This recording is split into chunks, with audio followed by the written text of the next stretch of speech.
बातें पूरी करूंगा वो जो बीच की थी, जब तक मेरा माहौल बने। सुरेंद्र जी ने बताया कि भगवान श्री कृष्ण ने जो पहले कवि हुए, काव्य पाठ किया अर्जुन के सामने, अर्जुन ने हथियार नहीं उठाए, उसने कहा कि मैं फिर से पढ़ूं, फिर उसने हथियार उठाए। अच्छी बात है, लेकिन इसमें मुख्य बात क्या थी कि उस काव्य पाठ के दौरान कोई ना कोई ऐसी बात कह गई कृष्ण जी जिससे 5 आदमी सैकड़ों के ऊपर भारी पड़ गए। तो एक जवाब तो ये रहा, तो बैठे रहिएगा, ना पता हमारे पास में बुद्धिजीवी लोग, मैं तो इस मंच का एक छोटा बच्चा हूं, ये सारे मेरे आदर्श हैं, मेरे गुरु हैं, तो पता नहीं कौन सा क्या आपके बात कैसी बात कह जाए जो आपको अच्छी लगे। दूसरी बात एक पूरी करता हूं, मेरे ओपनर बैट्समैन जो यहां आए थे माननीय, वो बोल रहे थे कि हमारे जो संचालक महोदय हैं, आप देखिए हम भी अपना मिर्च मसाला साथ लेके चलते हैं, क्यों जी। तो हमारे ओपनर बैट्समैन जी ने एक बात कही थी, मैं उसको पूरा करता हूं और आपके बैठे रहने का एक कारण बताता हूं। ये बोले कि वो गन्ने वाला उदाहरण दिया था, एक बार गन्ना डाला, जूस निकला, दूसरी बार डाला, फिर तीसरी बार डाला, लास्ट में वो खूब खस्ता बन जाता है। बोले वो अंतिम जो नंबर आएगा हमारे संचालक जी का आएगा और वो इनके हाथ में दिया जाएगा कि अब रस निकालो। लेकिन वास्तविकता बताता हूं, अगर ये बात मेरी सच्ची हो और आपको छुए तो बता देना, पीछे तक तालियों से सूचित करना मुझे कि वो व्यक्ति जो अंतिम में उस खूखस को लेगा ना, वो अपने पास नींबू पुदीना लगा के पूरे गिलास का रस बदल देता है। वाह वाह वाह। तो बैठे रहिएगा और एक कुछ छोटी सी पंक्तियां एक कल्पना करते हुए, और सुरेंद्र जी से इस संस्था के लिए जो मैं एक अपील भी करूंगा वो रखता हूं कि उससे पहले कुछ अच्छी बातें कहने का प्रयत्न करता हूं, साथ दीजिएगा। खासतौर पे मेरे जो कवि साथी स्वागत है, मेरे आदर्श बैठे हैं वो लोग, स्वागत है। एक बार तालियां, दोबारा से एक बार तालियां अच्छे जोर से, पता लगे कि धारवाड़ा की धरती पर काव्य पाठ को भी जगह दी जाती है, कवियों को भी जगह दी जाती है, जो शायद सबसे सर्वोपरि है कि कर साधना मन से, कर साधना मन में जो साधा हो, कर साधना मन में जो साधा हो वो लक्ष्य नहीं खो सकता। सुरेंद्र जी सुनिएगा, सुरेंद्र जी के लिए मैं बात रखता हूं कि कर साधना मन में जो साधा हो वो लक्ष्य नहीं खो सकता, अगर नीयत अच्छी हो तो नसीब बुरा नहीं हो सकता। वाह वाह। द्वेष भाव, द्वेष भाव जब मन में बसते, द्वेष भाव जब मन में बसते वो तन स्वच्छ नहीं हो सकता, अगर प्रेम को समझा हो तो नसीब बुरा नहीं हो सकता, नसीब बुरा नहीं हो सकता।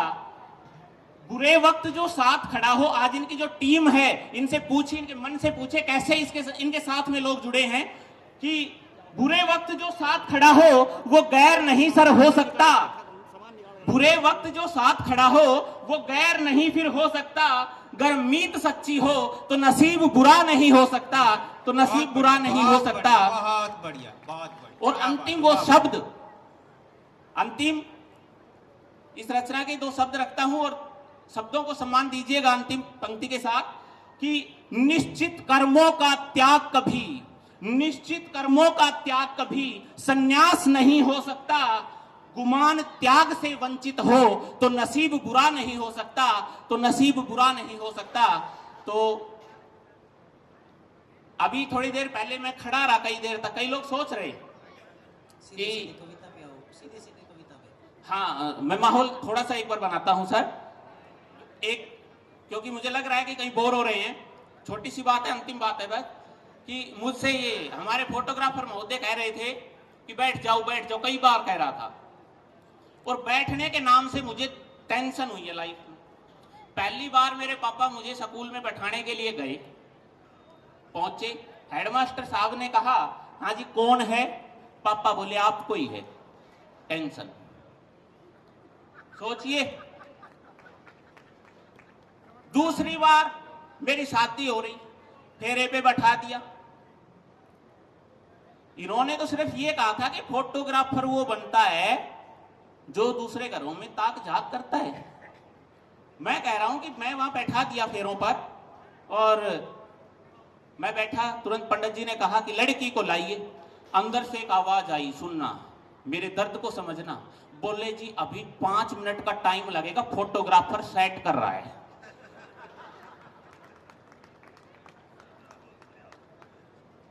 और अंतिम संदेश के साथ एक छोटा सा संदेश अंतिम देता हूं।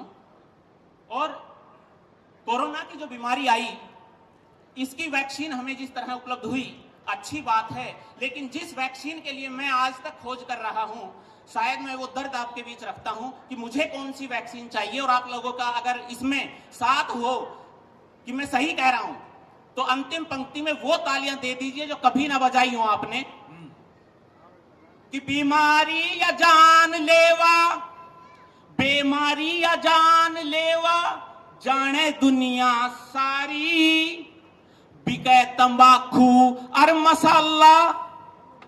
सुनना उस दर्द को जिसकी मैं वैक्सीन मांग रहा हूं आपसे, कि ये अभी कुछ दिन पहले ही पंक्तियां मैंने सोची, दिमाग में आई, परिस्थिति को देख करके एक चौकी के बगल में खड़ा था, पुलिस चौकी के बगल में, वहां से ये कारनामा मैंने सीखा थोड़ा, कि बीमारी या जान लेवा, जाने दुनिया सारी, बिके तंबाकू और मसाला, जित थाना और दरबारी, जित, मैं साथ चाहूंगा मंच का भी, बिल्कुल बिल्कुल कि बिके तंबाकू और मसाला, जित थाना और दरबारी, दिखावा में सब बलिहारी, लिख पुड़िया पे फिर बिके तंबाकू हानिकारक बीमारी।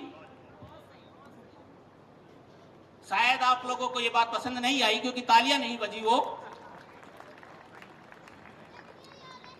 और अंतिम इसी में ही एक छोटी सी बात, जो राष्ट्रीय एकता का प्रतीक मैं मानता हूं, अक्सर मैं विद्यालय में देखता हूं, अपने घर पर देखता हूं। एक बार एक साथी आया, बोला कि वो अपना एक साथी है हरी, उसके घर चलना है।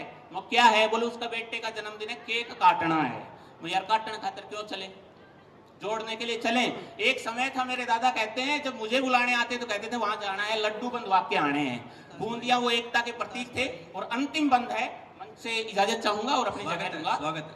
कि लड्डू, विकास भाई निवेदन समय की गरिमा को ध्यान जी जी, कि लड्डू हो वह थे कदे, समझना जो बात कहना चाह रहा हूं, एक मैसेज आज देके जाता हूं। और इन पंक्तियों को आप अपने साथ लेकर के जाइएगा, कि लड्डू हो वह थे कदे, पहचान खुशी की न्यारे, लड्डू हो वह थे कदे, पहचान खुशी की न्यारे, चाकू से इब केक कटे, करे टुकड़े टुकड़े न्यारे, करे टुकड़े टुकड़े न्यारे, जिज्जा साड़ा अर साढ़ू, मुट्ठी भर बूंदी जुड़े, बने जब एक लाडू।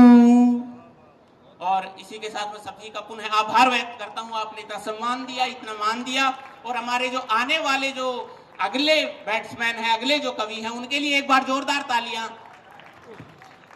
बहुत